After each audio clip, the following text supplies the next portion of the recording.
Here is the midday news. First, the top stories. Workers resume duty after Christmas and Boxing Day holiday. Ogun police shot dead robbery gang member who injured DPO. All depot operators say their tank empty and seek fresh supply from NNPC. Gunmen attack Benue village on Christmas Day and leave several dead. In foreign, vote counting underway in Liberian presidential rerun poll. US hits two North Korean missile developers with sanctions. Good afternoon. I am Chienye Egwuonwu, bringing you the news in details shortly. Workers nationwide are resuming duties at their various offices after celebrating Christmas and Boxing Day. The two-day holiday declared for the celebration ended on Tuesday. Workers who traveled home started returning to their various bases on Monday. But there are several others who are not likely to resume today due to petrol scarcity and sharp rise in fare being charged by public transport operators.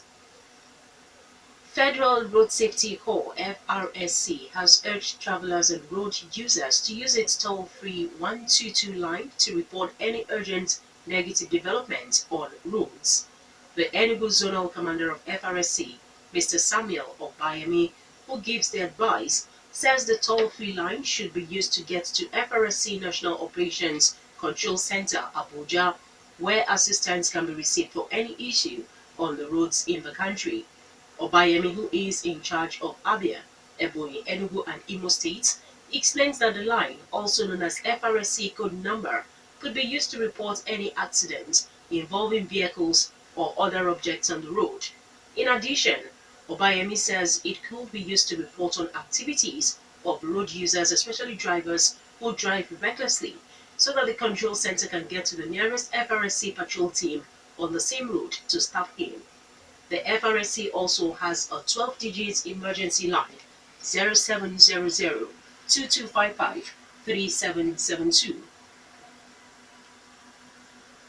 Policemen have shot dead member of a robbery gang who shot and injured a divisional police officer (DPO) near Ogbere in the Ijebu side axis of Ogun State.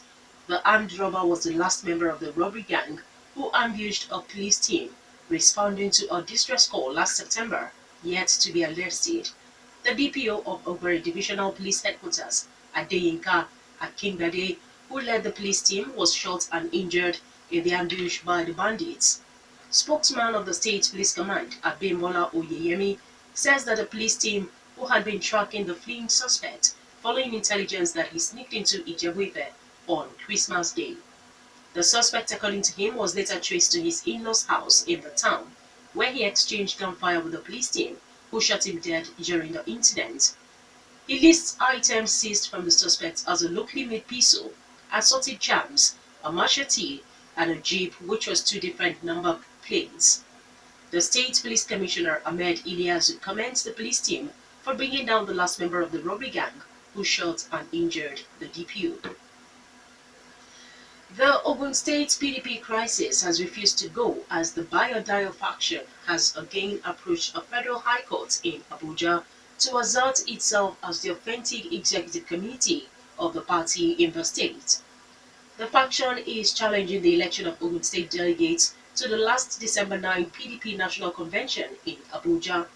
In the application, the faction wants the court to sack the new PDP Deputy National Chairman, Elder Yemi Akinwumi, and to replace him with Segun Seriki. Also, the faction wants the court to determine if the PDP National Working Committee has the powers to dissolve Ogun State ESCOs when its tenure had not expired. The faction also asked the court to determine if the National Working Committee has the powers to conduct the PDP congresses in Ogun State last October 21 and 28, as well as November 4. Operators of petroleum products depots say their tank farms are empty of petrol. The operators, who are members of the Depot and Petroleum Products Marketers Association, asked Nigerian National Petroleum Corporation (NNPC) to supply products to the depots. They confirmed that NNPC now has petrol stock that could meet Nigeria's demand of 35 million liters daily for 19 days but blame NNPC for the ongoing scarcity of petrol. The association's executive secretary, Olufemi Adewale, in a statement in Lagos, denies allegation that depots and marketers were hoarding and diverting product supply to them. Under the former arrangement, Adewale says the association's members are responsible for importation of 65% of products that are consumed in the country. Major Oil Marketers Association of Nigeria 15%, while NNPC imports the balance of 20%. Due to certain conditions, including the rise in landing cost of a litre of petrol to 170 naira. He explained that only NNPC had been importing 100% of the products since last October. He, however, notes that anytime NNPC assumes the sole responsibilities of importing products, there is always the problem of distributing the products. Meanwhile, hundreds of trucks are waiting to load products at the depots of major marketers, including NIPCO, Port Oil, Oando, MRS, Total, and other private depots in Apapa, Lagos. In Abeokuta, the state capital, most of the fuel stations in the city are still not selling petrol to motorists. In Lagos, long queue of vehicles remain at fuel stations. The presidency says it spent over 30 billion naira in the past 11 months to finance the operations requirements of Air Force warplanes against insurgents in the Northeast region. Information and Culture Minister Alhaji Lai Mohammed made this known on Sunday while defending the approval of withdrawal of $1 billion from the excess crude oil account to buy equipment and logistics for the military to fight insurgency, cattle rustling, kidnapping, illegal oil bunkering, and other crimes. The minister explains that out of the 30 billion naira, 20.1 million naira is spent on spare parts for combat aircraft. Also, 15.1 billion naira is spent on purchasing 64,021 liters of aviation fuel daily for fighters and to transport planes, as well as helicopters on the Air Force fleet during the 11-month period. In addition, the minister says 3.9 million naira is spent monthly for the procurement of consumables such as engines and plugs, while $5 million was spent for the purchase of ammunition between last November 5 and December 17. Apart from these expenses, the minister also says that $500,000 million is to be spent on the acquisition of 12 Super Tucumb ground attack planes. Several people are feared dead following attack during Christmas celebration in a village in Benue State.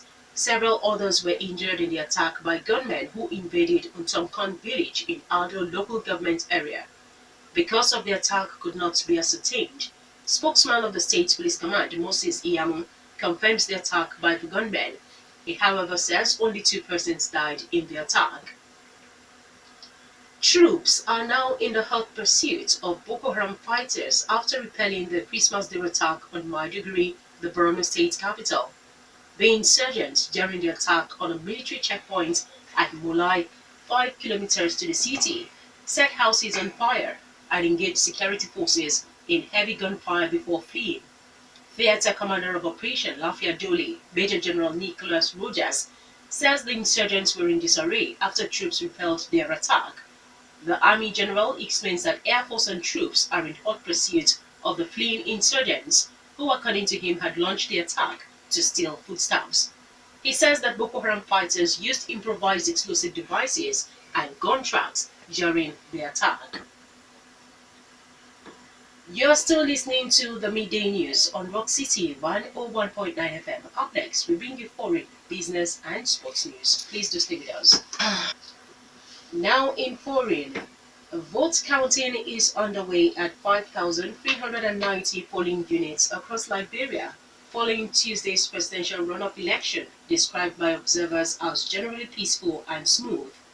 Polls closed at 6 p.m. local time, followed by sorting of ballots under the watchful eyes of party agents and observers. Voter turnout in the runoff is widely believed to be poor compared to the October 10 general elections that witnessed sneaky queues of anxious voters who were stretching several meters from the voting points. However, co-leader of the National Democratic Institute International Elections, observation mission, and former Nigerian President Dr. Goodluck Jonathan said the turnout was impressive. Liberians voted in the country's delayed presidential runoff to elect a successor to President Ellen Johnson Sirleaf. Former FIFA World Cup Footballer of the Year Senator George Weah and incumbent Vice President Joseph Boakai are bidding for the top job. The U.S. has placed sanctions on two North Korean officials it says have led the development of nuclear missiles. The U.S. Treasury named the two men as Kim Yong-sik and Ri Pyong-chol and said both were key leaders of North Korea's ballistic missile program. The UN Security Council imposed new sanctions on North Korea on Friday in response to ballistic missile tests. The new U.S. sanctions will block any transactions by the two men carried out in the U.S., essentially freezing any American assets they may have.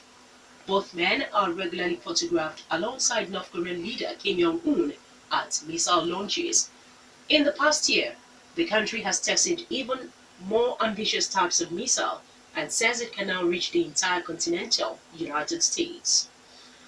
Next is the business news. Oil prices rose on Tuesday on the back of an outlook for healthy demand amid ongoing production cuts led by OPEC and Russia.